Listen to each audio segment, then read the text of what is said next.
وَأَنَّ الْمَسَاجِدَ لِلَّهِ فَلَا تَدْعُوا مَعَ اللَّهِ أَحَدًا۔ مولا رسول اللہ وعلى آلہ وصحبہ ومن والہ۔ آج کی مجلس میں تیسرے پارے کے کچھ خاص مضامین جو اللہ رب العزت نے ہماری اصلاح کے لیے بیان فرمائے ہیں وہ بیان کیے جائیں۔ تو سب سے پہلی بات، تیسرا پارہ، تلک الرسل فضلنا بعضهم على بعض منهم من کلم اللہ ورفع بعضهم درجات۔ اللہ رب العزت نے ایک بات بتلائی کہ جتنے نبی ہیں، جتنے رسول ہیں، یہ سارے کے سارے ایک درجے پر اللہ رب العزت نے نہیں رکھے۔ ان کے درمیان بھی اللہ رب العزت نے فضیلت کے اعتبار سے بعض لوگوں کو بہت اونچے مقام پر رکھا ہے۔ تو پہلی بات ہمیں یہ پتہ چلی کہ سارے رسول، سارے نبی ایک درجے کے نہیں ہیں، اور ان تمام رسولوں اور نبیوں میں ہمارے نبی محمد رسول اللہ صلی اللہ علیہ وسلم سب سے افضل، سب سے اولا اور سب سے فضیلت والے ہیں۔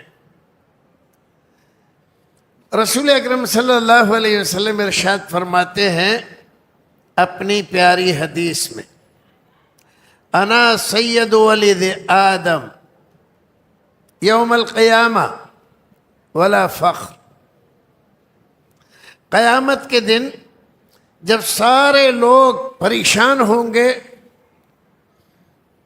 اس دن سید ولد آدم، آدم کے تمام بیٹوں میں، جن میں نبی، رسول، ولی، پیر، شہید، یہ سب شامل ہیں، آپ فرماتے ہیں میں ان تمام کا سردار ہوں گا۔ اللہ تعالیٰ نے مجھے اس دن کی سرداری تمام نبیوں، تمام رسولوں پر عطا فرمائی ہے۔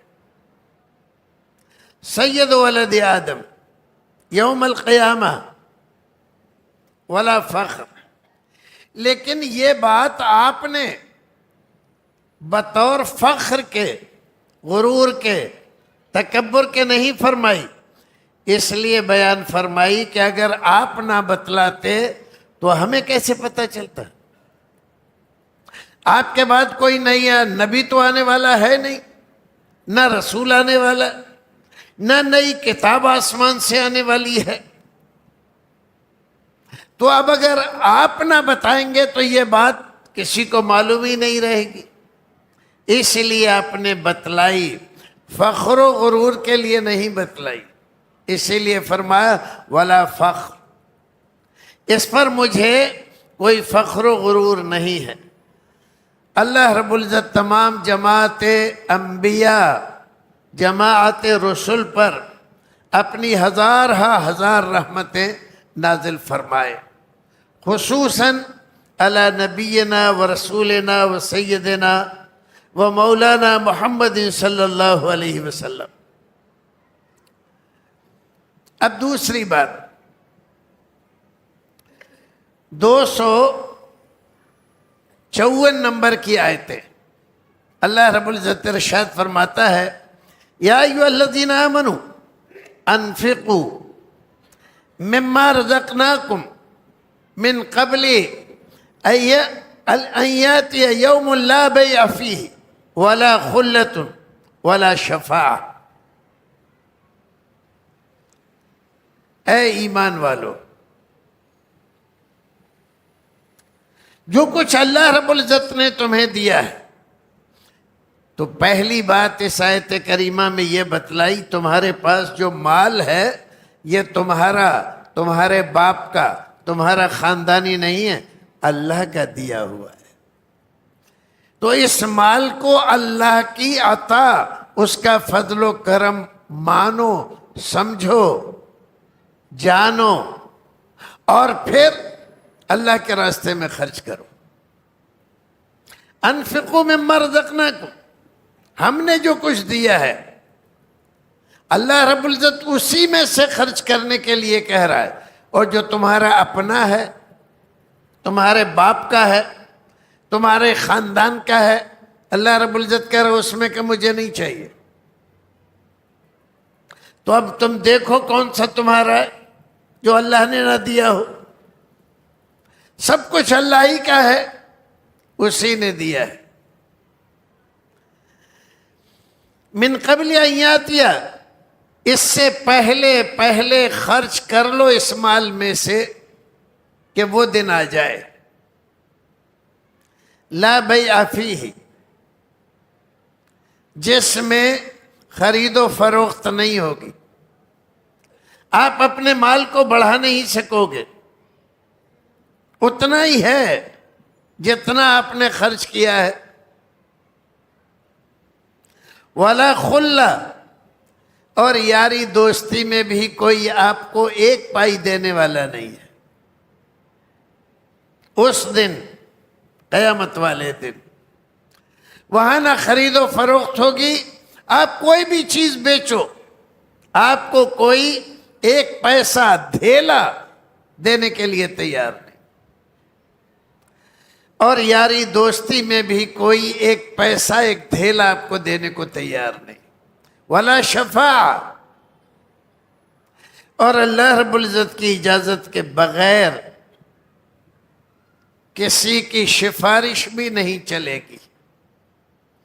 کیسا دن ہوگا وہ؟ کیا ہم اپنے مال کو بیچ بھی نہیں سکتے ہیں، کوئی ہمیں دے بھی نہیں سکتا ہے، اور سفارش کے نتیجے میں ہماری خطائیں، گناہ معاف ہو جائیں، یہ بھی نہیں ہوگا۔ اس لیے اس دنیا میں رہتے ہوئے مال خرچ کر کے اپنے گناہوں کو معاف کرا لو۔ یہ کس کا فرمان ہے؟ اللہ رب العزت کا۔ اور اس سے زیادہ ہمارے اوپر مہربان، ہمارا خیر خواہ کوئی نہیں ہے، نہ باپ، نہ ماں، نہ بھائی، نہ برادر، نہ دوست۔ اللہ رب العزت نے ایک دوسری جگہ قرآن شریف میں فرمایا، 30ویں پارے میں، حال یہ ہوگا کہ آدمی قیامت کی بھیڑ میں نکلے گا ڈھونڈنے کے لیے، کوئی مل جائے رشتہ دار، ماں مل جائے گی، اور یہ بہت تعریفیں کرے گا اس کی۔ ماں تم تو ایسی تھی، تم تو ویسی تھی، تم نے یہ کیا، تم نے وہ کیا، میرے لیے کیا کیا پریشانیاں نہیں اٹھائیں تم نے۔ رسول اکرم صلی اللہ علیہ وسلم نے اس کی تفسیر میں ایک حدیث میں فرمایا کہ ایک بندہ اللہ رب العزت کے دربار میں حاضر ہوگا، اللہ رب العزت کہے گا اس کی نیکیوں اور بدیوں کی پیمائش کرو، میزان میں ڈالو، ترازو میں رکھو۔ جب تولا جائے گا تو اس کی بدیوں کا پلہ نیچے ہو جائے گا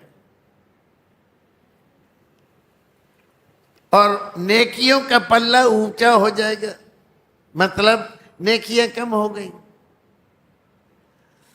اللہ رب العزت اس سے کہے گا تمہارا حساب کتاب ہم تھوڑا سا مؤخر کر دیتے ہیں، یہ میدان محشر ہے، جاؤ، یہاں بہت سارے تمہارے دوست، بھائی، باپ، ماں، جن کے لیے تم دنیا میں سب کچھ کرتے رہو، حلال حرام،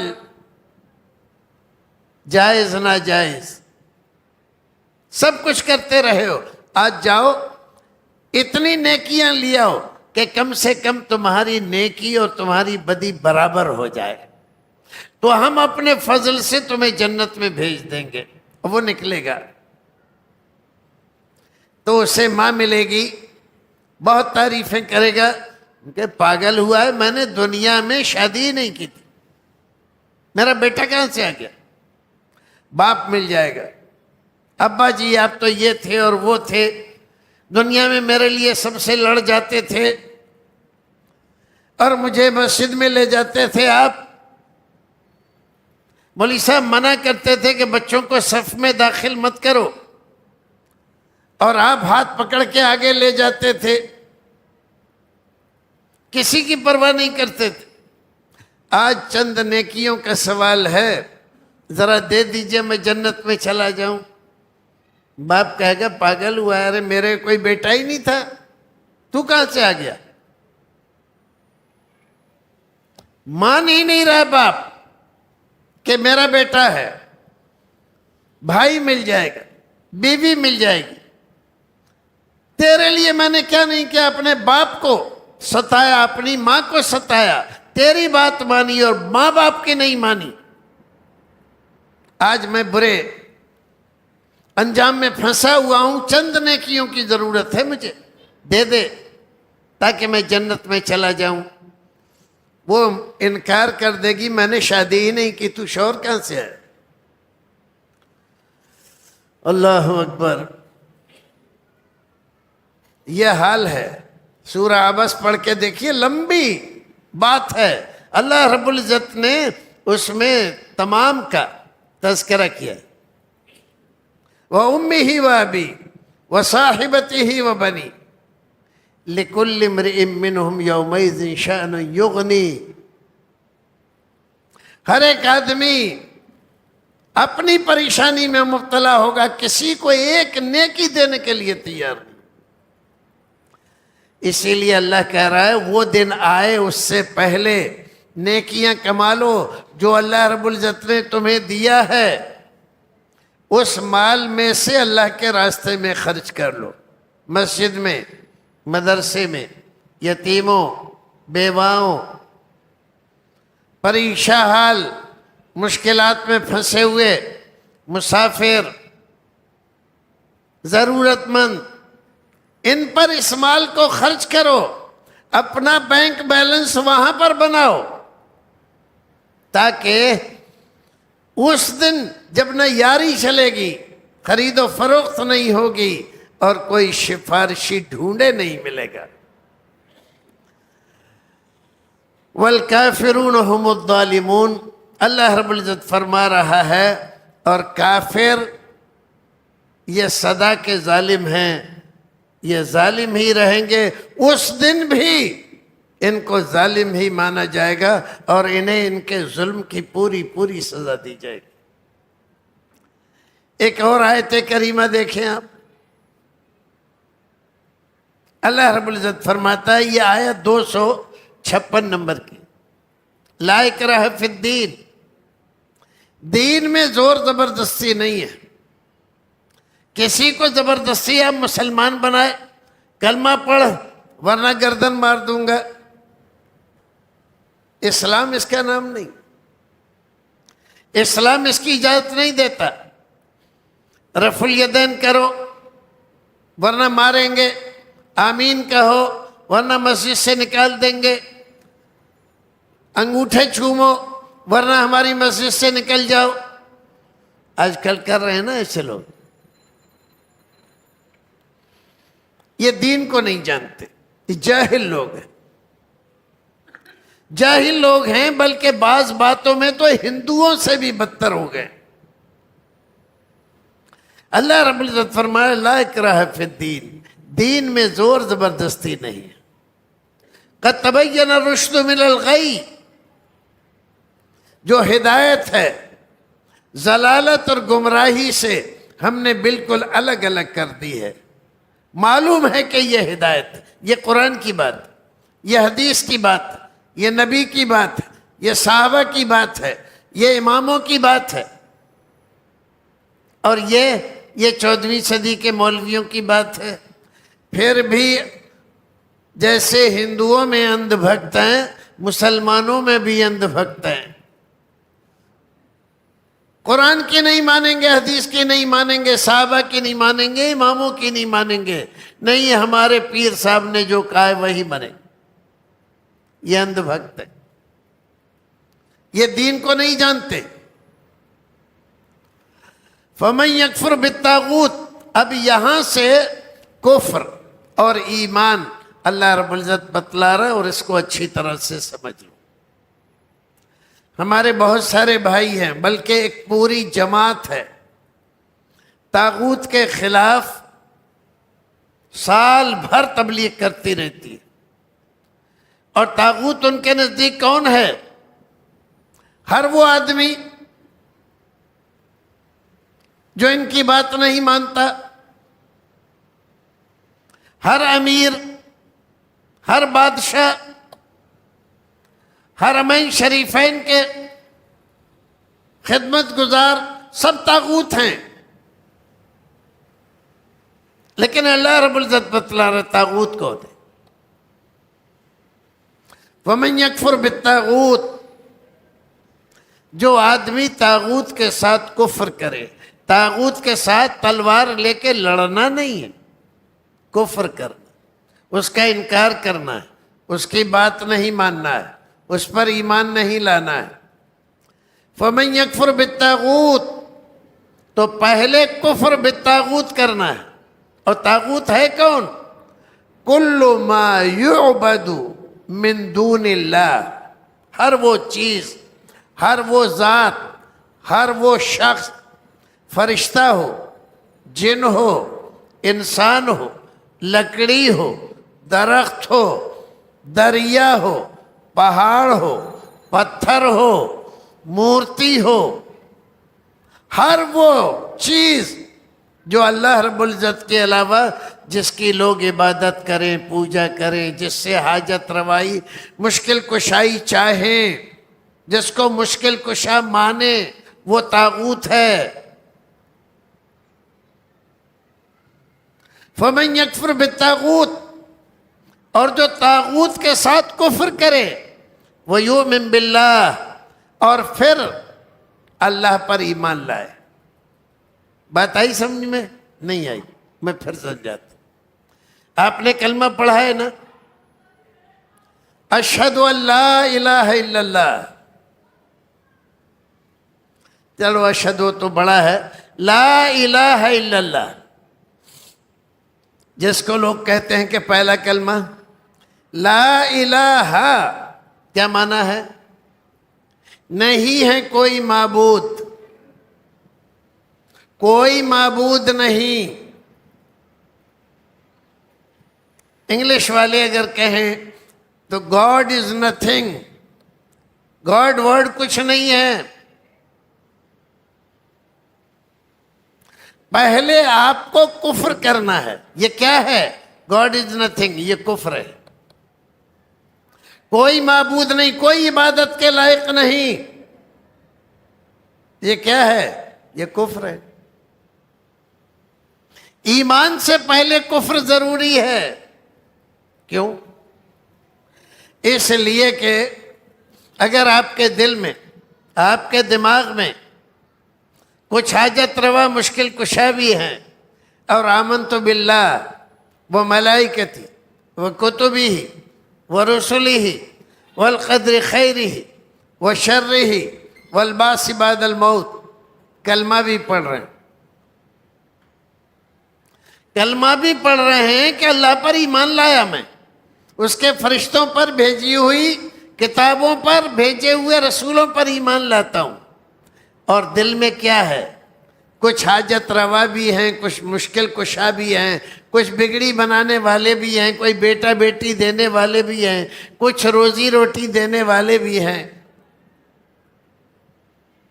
تو آپ کا یہ ایمان بوکس ہے، بیکار ہے، ناکارہ ہے، فرسودہ ہے، کسی دین و ایمان کا نہیں. اسی لیے اللہ رب العزت کہتا ہے لا الہ، پہلے لا کی تلوار سے. یہ لا جو ہے یہ ایک تلوار ہے، اس سے جتنے معبود تمہارے دل و دماغ میں ہیں حاجت روا مشکل کشا، جن کی عبادت کرنا چاہتے ہو، جن کے سامنے تمہارا سر جھکتا ہے، پہلے لا کی تلوار سے ان تمام کو قتل کر دو، سب کو۔ پھر اس کے بعد جب سب کو قتل کر دیا، اب کوئی معبود نہیں رہا، اب کہو الا اللہ، اللہ ہے۔ کیوں؟ اگر ایسا نہیں کرو گے تو اللہ کو بھی مانو گے اور حاجت روا اور مشکل کشا بھی رکھے رہو گے، جیسے آج کے مسلمانوں کی اکثریت اللہ کو بھی ماننے کا دعویٰ ہے، کلمہ بھی پڑھتے ہیں، نبی کے نعرے بھی لگاتے ہیں، نبی سے محبت کے دعوے بھی کرتے ہیں، اور ساتھ میں جب کوئی مشکل و پریشانی آ جائے، شادی کے بعد 2-3 سال کوئی اولاد نہیں ہوئی، کسی نے بتایا چادر چڑھا دو فلاں مزار بہت کمال کا ہے، تو وہاں چادر چڑھانے پہنچ گئے۔ کسی مجاور نے بتلا دیا کہ نہیں، ہمارے پیر صاحب تو بہت سارے لوگوں کو لڑکا دے چکے ہیں، لیکن کالا مرغا چاہیے، اب کالا مرغا ڈھونڈتے پھر رہے، تو کالا مرغا چڑھایا، کسی کو کہا سفید چاہیے، تو یہ آدمی ایمان والا ہے نہیں۔ اسی لیے اللہ تعالیٰ قرآن شریف میں فرماتا ہے سورہ یوسف میں، وَمَا يُؤْمِنُ أَكْثَرُهُمْ بِاللَّهِ إِلَّا وَهُمْ يُشْرِكُونَ، یہ ایمان کا دعویٰ کرنے والوں کی اکثریت کا حال یہ ہے، یہ اللہ پر ایمان بھی رکھتے ہیں، دعویٰ کرتے ہیں، وَهُمْ مُشْرِكُونَ، اور اس کے ساتھ شرک بھی کر رہے ہیں۔ آج مسلمانوں کی اکثریت یہی ہے، اللہ کو بھی مانتے ہیں، رسول اللہ کو بھی مانتے ہیں، قرآن کو سچی کتاب بھی مانتے ہیں، خانہ کعبہ کے دیدار کے لیے بھی جاتے ہیں، مدینہ منورہ بھی جاتے ہیں، مسجد نبوی میں نمازیں بھی پڑھتے ہیں، لیکن ساتھ میں شرک بھی ہے۔ یہاں سے جائیں گے تو پہلے دلی کے 24 خواجاؤں کی چوکھٹ پہ سر جھکائیں گے، تب اس کے بعد اجمیر جائیں گے، پھر اس کے بعد آگے بغداد جائیں گے، وہاں سے اجازت ملی تو اب مدینہ جائیں گے۔ تو کتنی سچی بات کہی اللہ رب العزت نے، وَمَا يُؤْمِنُ أَكْثَرُهُمْ بِاللَّهِ، ایمان کا دعویٰ کرنے والے اللہ کے ساتھ اکثر مشرک ہے۔ اللہ رب العزت ہمیں شرک سے بچائے، توحید پہ چلائے۔ تو اللہ رب العزت یہاں کیا کہہ رہا ہے؟ یکفر بالطاغوت ویؤمن باللہ، اور اللہ پر ایمان لائے۔ فقد استمسک بالعروۃ الوثقی، اس آدمی نے ایک مضبوط کڑے کو پکڑ لیا ہے، لا انفصام لہا، یہ چھوٹنے والا نہیں ہے، اور یہی کڑا اس کو جنت میں لے جانے والا ہے۔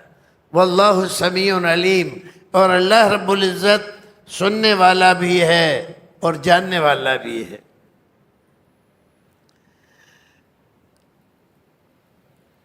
تیسری آیت کریمہ، اس کا نمبر ہے 259، 259، آیت لمبی ہے۔ او کالذی مر علی قریہ وہی خاویۃ علی عروشہا، تذکرہ فرمایا ایک نبی کا، اور بعض مفسرین فرماتے ہیں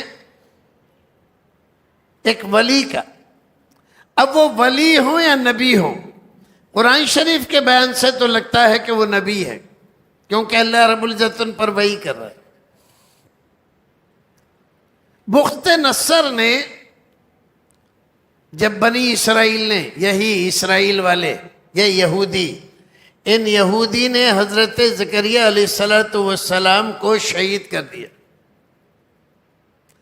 تو اللہ رب العزت نے عذاب کے طور پر اس زمانے کی ایک بہت مضبوط قوم تھی جس کا نام تھا بخت نصر، اس کو مسلط کر دیا اس کے اوپر۔ وہ اتنے عظیم ڈیل ڈول کے لوگ تھے اور یہ اسرائیلی لوگ اس کے سامنے بونے لگتے تھے،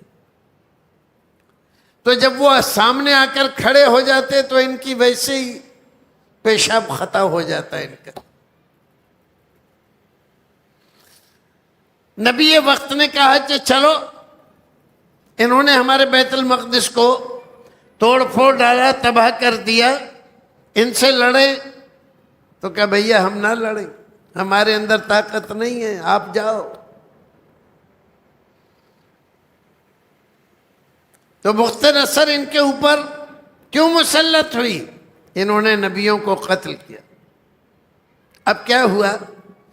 جب بخت نصر نے بیت المقدس کو تباہ و برباد کر دیا تو یہ صبح صبح اپنی سواری پہ بیٹھ کے اپنا توشہ لے کر جا رہے ہیں۔ نظر پڑی بیت المقدس پر۔ بیت المقدس اس زمانے کا نہایت شاندار ترقی یافتہ شہر تھا،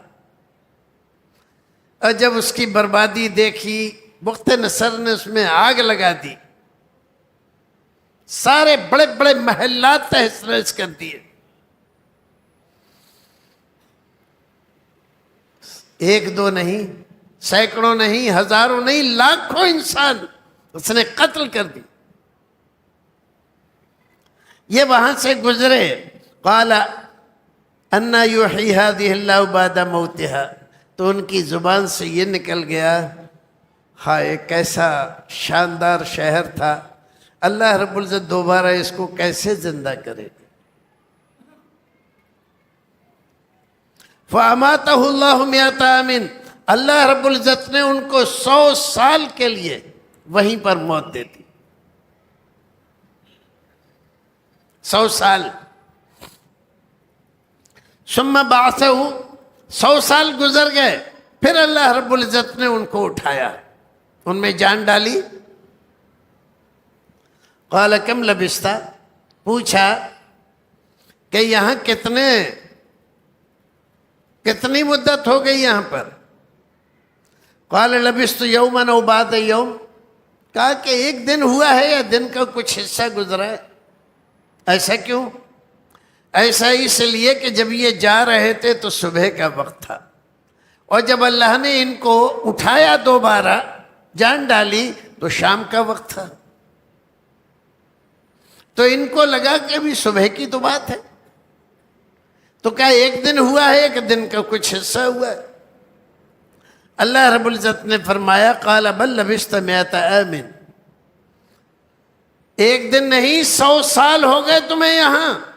اللہ اکبر! کون ہے یہ؟ نبی،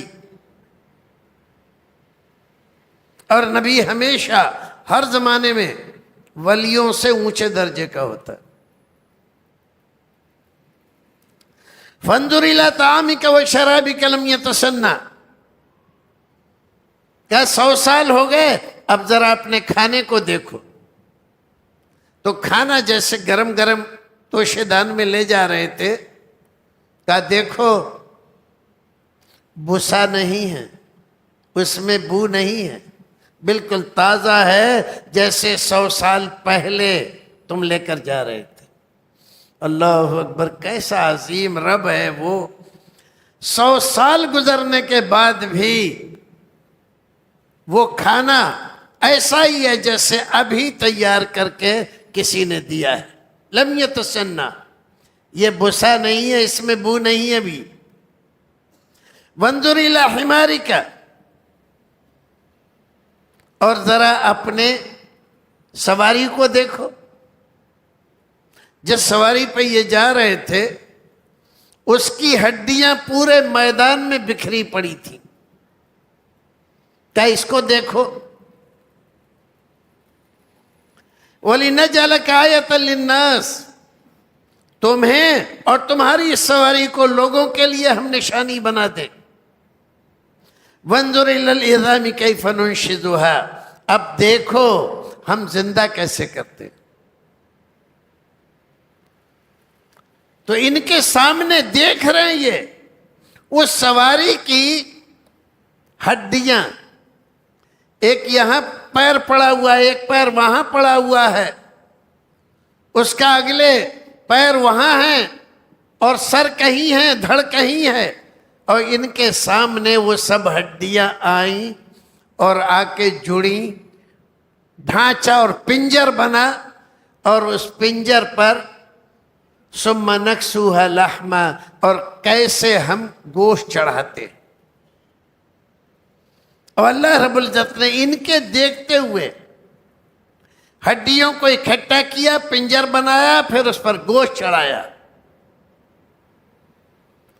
فلما تبین لہ، اور جب انہوں نے یہ سب کچھ اپنی آنکھوں سے دیکھا، قال اعلم ان اللہ علی کل شیء قدیر، کہنے لگے میں جانتا ہوں کہ اللہ ہر چیز پر قدرت رکھتا ہے. واقعہ سن لیا آپ نے؟ اب میں ذرا سا ایک دو بات آپ کو اس واقعے سے متعلق بتانا چاہتا ہوں.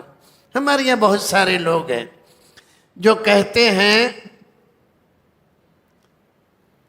بزرگان دین مرتے نہیں ہیں، انتقال نہیں کرتے، پردہ فرما جاتے، پردہ فرما جاتے. جن کو پردے کا حکم ہے قرآن میں، حدیث میں حکم ہے، وہ تو پردہ کر نہیں رہی ہیں. اب بزرگان دین ہی کو پردہ فرما دی. عورتوں کو پردے کا حکم ہے، عورتیں بے حجاب پھر رہی ہیں. اور یہ حضرات کیا کر رہے ہیں؟ اولیاء کرام بزرگان دین کو پردے کروا رہے ہیں. عجیب معاملہ ہے. چلو اچھا، یہ انتقال نہیں کرتے. اور ہمارے فضائل اعمال میں تو بہت سارے قصے. ایک صاحب کا انتقال ہو گیا، اب ان کو دفن کرنے گئے تو جیسے ہی ان کا کفن کی گانٹھ کھولنے لگے، انہوں نے انگوٹھا پکڑ لیا. وہ کہہ رہے ارے ارے انگوٹھا چھوڑ بھائی، مجھے معلوم ہے تو مرا نہیں. ارے مرا نہیں تو زندہ ہی کو دفن کیے دے رہے ہیں آپ. اب وہاں فلسفہ بگار رہے ہیں کہ یہ ایک جگہ سے دوسری جگہ منتقل ہونا ہے.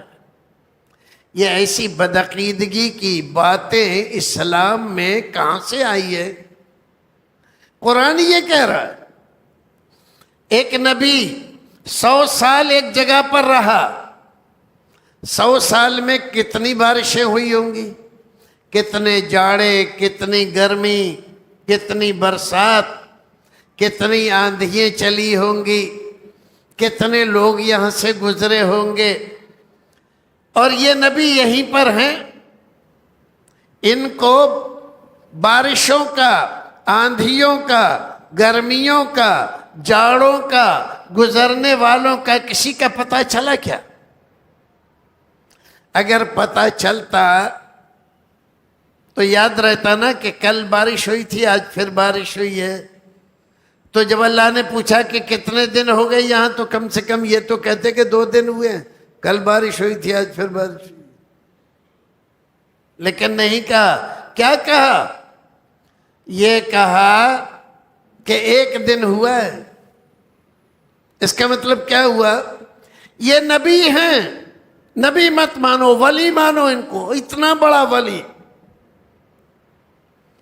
جن کو اللہ رب العزت نے 100 سال موت دے دی اور پھر اس کے بعد اٹھایا، دنیا والوں کے لیے اس کو عبرت کی چیز بتایا.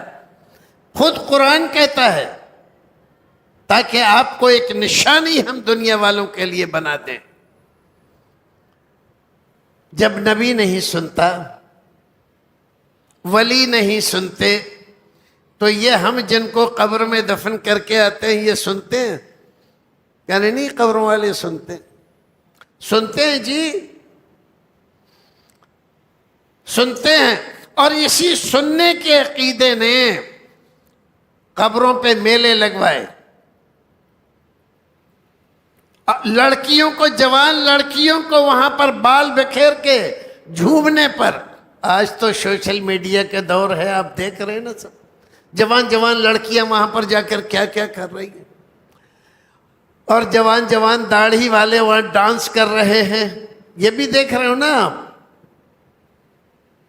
قوالیاں ہو رہی ہیں، عرس ہو رہے ہیں، قل شریف ہو رہے ہیں، چنے پڑھے جا رہے ہیں، چیے پڑھے جا رہے ہیں، کھجوریں پڑھی جا رہی ہیں، اور کیا کیا ہو رہا ہے وہاں، صرف ایک عقیدے کی بنیاد پر، کیا کہ یہ سن رہے ہیں۔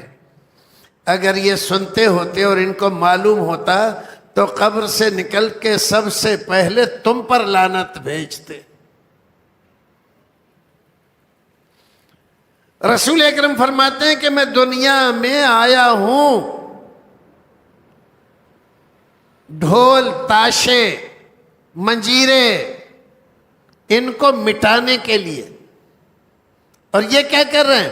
بزرگوں کی قبروں پہ ڈھول بجا رہے ہیں، وہاں قوالیاں، ہارمونیئر اور کیا کیا کیا کیا چل رہی ہے وہاں پر، اور ان کو نہیں لگ رہا ہے کہ ہم گستاخی کر رہے ہیں بزرگ کے ساتھ، یہ سمجھ رہے ہیں قوالی شریف ہو رہی ہے۔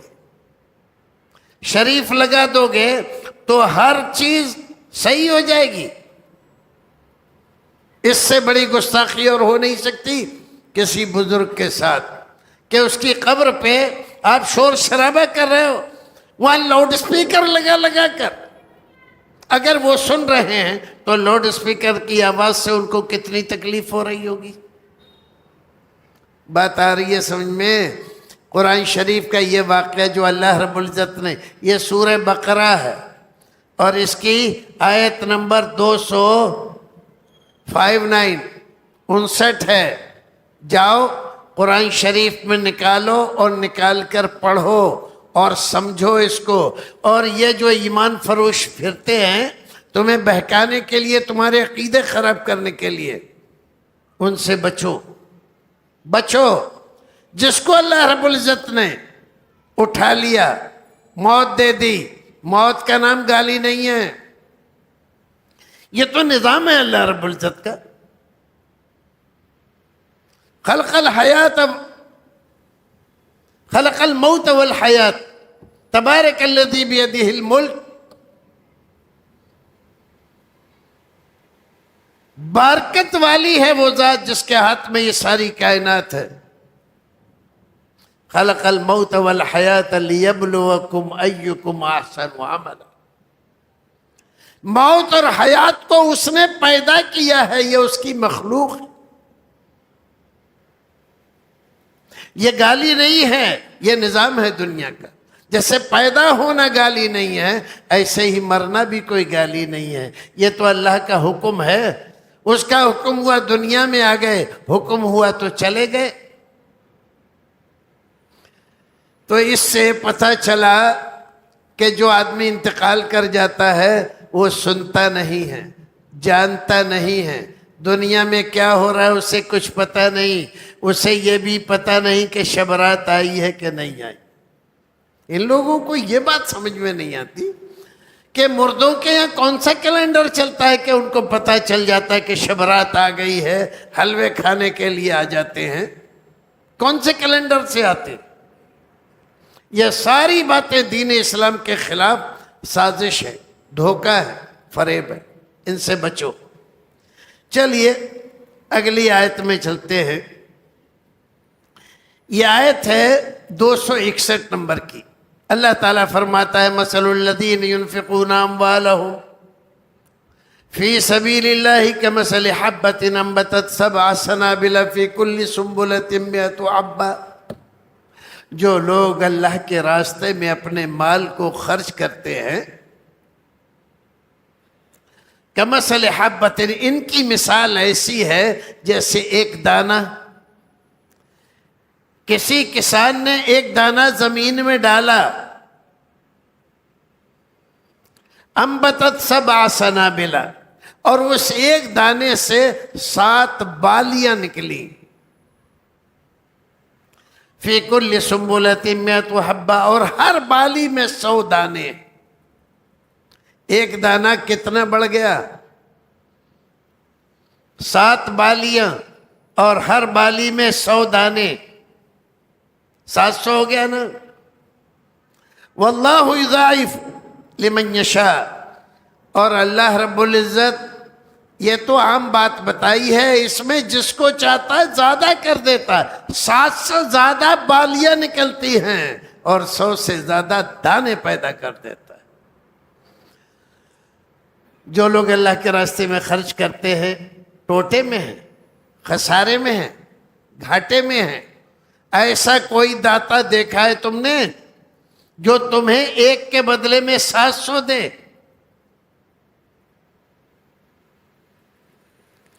سات 700 دیتا ہے اور کہتا اس سے بھی زیادہ دیتا ہوں میں۔ اگلی آیت کریمہ کو دیکھیے،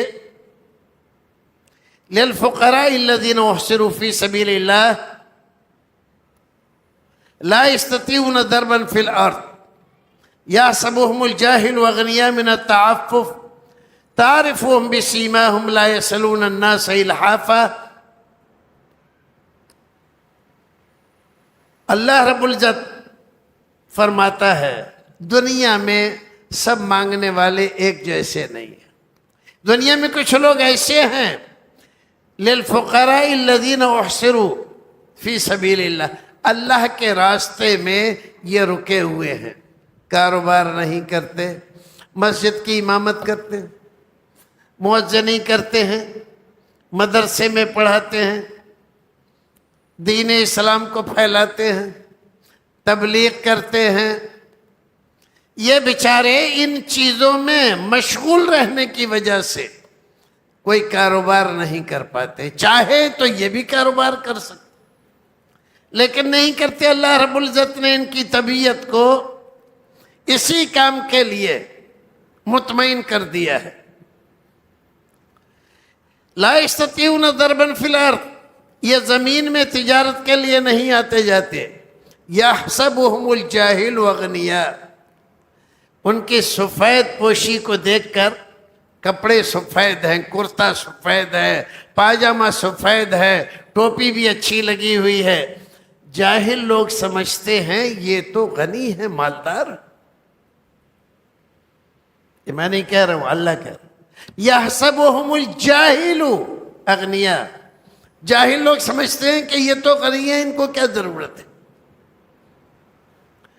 من التعفف، وہ اپنے آپ کو کسی کے سامنے جھکاتے نہیں، ریاتے نہیں، مانگتے نہیں، اپنے آپ کو ذلیل نہیں کرتے۔ تعرفهم بسیماهم، ان کی نشانیوں سے تم ان کو پہچان سکتے ہو۔ لا یسألون الناس الحافا، یہ لوگوں سے ضد کر کے، پیچھے پڑ کے مانگتے نہیں ہیں۔ وَمَا تُنْفِقُوا مِنْ خَيْرٍ فَإِنَّ اللَّهَ بِهِ عَلِيمٌ، اور دیکھو جو کچھ بھی تم خرچ کرتے ہو اللہ کی رضامندی کے لیے، اللہ رب العزت اس کو جانتا ہے۔ وقت ہو گیا، اللہ رب العزت ہمیں اور آپ کو نیک عمل کرنے کی توفیق عطا فرمائے۔ قرآن شریف تو سارا کا سارا ایسا ہی ہے، اس میں واقعات ہیں، ہدایتیں ہیں، ہمارے لیے نصیحتیں ہیں اور ہماری جہالتوں کو دور کرنے کی باتیں ہیں۔ پروردگار ہمیں قرآن شریف کی ہدایتوں سے ہدایت یافتہ ہونے، سبق لینے اور اس کو پڑھنے، سمجھنے اور اس پر عمل کرنے کی توفیق عطا فرمائے۔ وآخر دعوانا الحمد للہ رب العالمین۔